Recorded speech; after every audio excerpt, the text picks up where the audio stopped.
বন্ধুরা, দেখো আমাদের এখানে চড়ক পুজোর জন্য কাঠ তোলা হচ্ছে। এই কাঠটিকে পুজো করা হয়।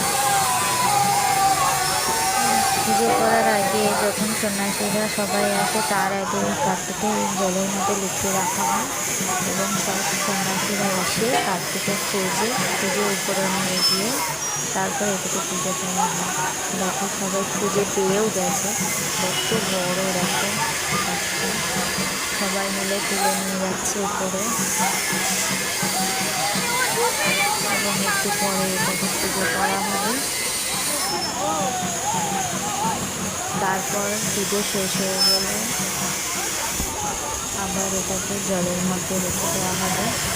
আবার পরের বছর যখন আবার পুজো হবে তখন এটাকে আবার তোলা হবে।